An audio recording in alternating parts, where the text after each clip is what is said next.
আসসালামু আলাইকুম। প্রিভিয়াস টিউটোরিয়ালে আমরা দেখেছিলাম কন্টিনিউ এবং ব্রেক সম্পর্কে। এখানে আমরা সেইটা কন্টিনিউ এবং ব্রেকের কোডগুলো ইমপ্লিমেন্ট করে দেখব। ওকে, তাহলে নতুন একটা প্রজেক্ট খুলে নেওয়া যাক। এমটি ফাইল সেভ করে নিই, কন্ট্রোল এস চেপে আমরা এখানে নাম দিলাম, সাপোজ এখানে নাম দিলাম হলো কন্টিনিউ ব্রেক। ওকে, চলে গেল। তাহলে এখন আমাদের শুরুতে আমরা জানি কি দিতে হয়, ইনক্লুড দিতে হয় stdio.h, সেটা হচ্ছে স্ট্যান্ডার্ড ফাইল। তারপর ইন্টিজার মেইন ফাংশনটা শুরু হবে এখানে।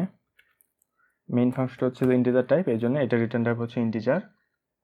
এখন আমরা একটা ভেরিয়েবল ডিক্লেয়ার করে দিলাম ইন্টিজার আই, তারপর হচ্ছে ডাবল টাইপের ভেরিয়েবল ডিক্লেয়ার করলাম নাম্বার, এবং আরেকটা ভেরিয়েবল ডিক্লেয়ার করলাম সাম ইকুয়াল টু কত করে দিলাম, এবং আরেকটা ভেরিয়েবল ডিক্লেয়ার করলাম সাম ইকুয়াল টু 0। ওকে, এখন আমরা একটা লুপ চালাবো, ফর লুপ। তাহলে এখানে আমরা কি করব, এটা হচ্ছে আমাদের ব্রেক ইমপ্লিমেন্ট দেখছি। তো এখানে আমরা বের করব হচ্ছে যে আমরা সাম ক্যালকুলেট করব, 10টা ম্যাক্সিমাম 10টা নাম্বারের সাম ক্যালকুলেট করব, যেখানে যদি নাম্বারটা কি হয় নেগেটিভ হয় সেই ক্ষেত্রে এটা কি লুপটা টার্মিনেট করবে আর সামনে কোনো নাম্বার নিবে না। ওকে, আর যদি নেগেটিভ না হয় তাহলে সেটা কি ক্যালকুলেট করতে থাকবে। ওকে, তাহলে এখানে একটা লুপ চালাই ইন্টিজার নেওয়ার জন্য। লুপ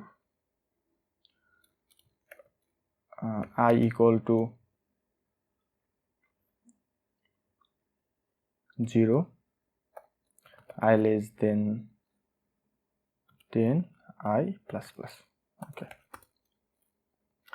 এখন আমাদের printf আমরা কিবোর্ড থেকে নেব, কিবোর্ডে শো করব ইন্টার নাম্বার,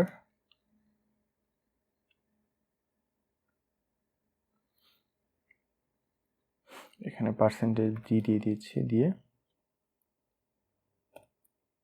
এখানে আই দিচ্ছি। এটা জাস্ট এখানে শো করবে যে ইন্টার নাম্বার এত নাম্বার, ইন্টারের নাম্বার n1, ইন্টারের নাম্বার কত 1, এটা শো করবে জাস্ট এখানে। সেটা আবার স্ক্যান করে নেব, scanf percentage D and score নাম্বারের মধ্যে রেখে দেব। ওকে,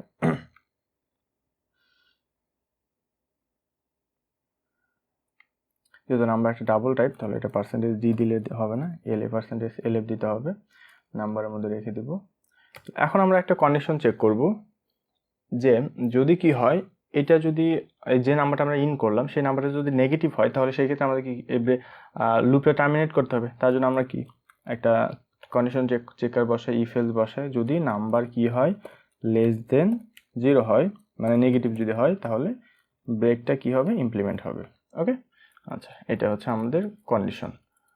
এখন এটা বসাই দিলাম। এরপরে যদি নেগেটিভ না হয় তার মানে সাম তখন কি করবে, কাজ করা শুরু করবে। তাহলে সাম প্লাস ইকুয়াল, এটা আমরা আগেও বলেছি প্লাস ইকুয়াল মানে সাম ইকুয়াল সাম প্লাস নাম্বার, এটা মানে হচ্ছে সাম ইকুয়াল সাম প্লাস নাম্বার, এটা আমরা আগেও বলেছি, কোডের মধ্যে এটা লিখে দিলাম কমেন্টের মাঝে। Okay, sum equal sum plus number.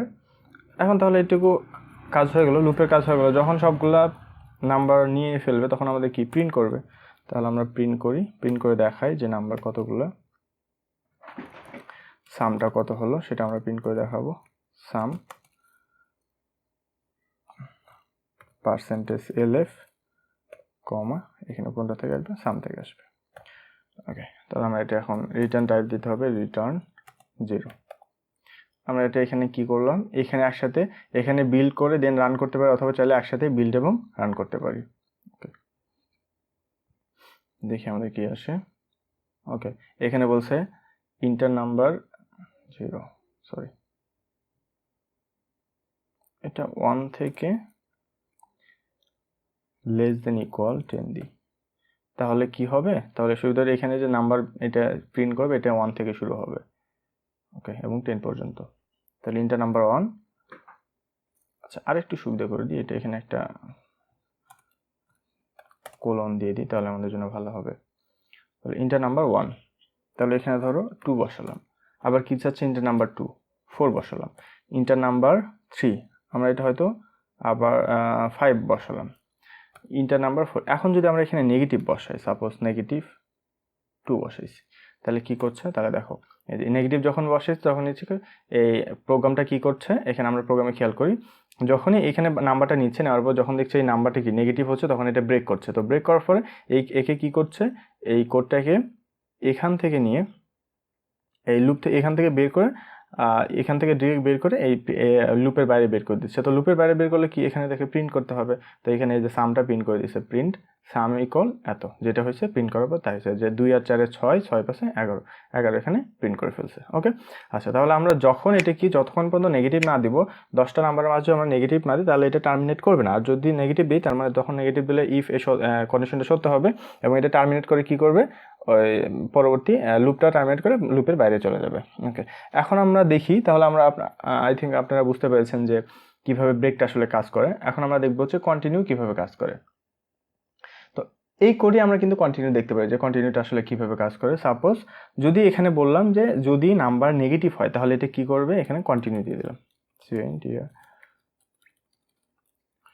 CONTINUE continue দিয়ে দিলাম। ওকে, তার মানে হচ্ছে যদি এই কন্ডিশনটা সত্য হয় তখন কি করবে, এ পরবর্তী এইটু কাজ করবে না, মানে এই ওই নাম্বারটা দিয়ে আর কি করবে না, যোগ করবে না, মানে ওই নাম্বারটার যোগের কাজ করবে না। তো এইটুকু যোগ না করে আবার কি এই প্রথম লুপের শুরুতে চলে যাবে, তার মানে ওই নাম্বারটা কি মিসিং হয়ে যাবে না, নেগেটিভটা কখনো যোগ হবে না। তাহলে এই যে এখানে যে কোডটা লিখছি এই কোডটার মানে হচ্ছে যে নেগেটিভটা কখনো কি হবে না, যোগ হবে না। ওকে, এটা আর একটু নিচে নিয়ে দিই, এখানে বেটার হবে। ঠিক আছে, নেগেটিভটা কখনো যোগ হবে। তাহলে এটা আমরা দেখি, ট্রাই করে দেখি।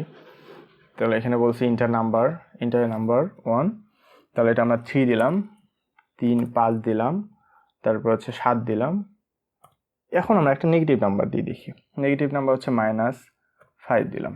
তারপরে কিন্তু দেখো তার মানে কি এখন কিন্তু টার্মিনেট হয়নি, আগের মতো কন্টিনিউ ব্রেকের মতো কিন্তু টার্মিনেট হয়নি, এ আবার কি প্রোগ্রামটা চলছেই।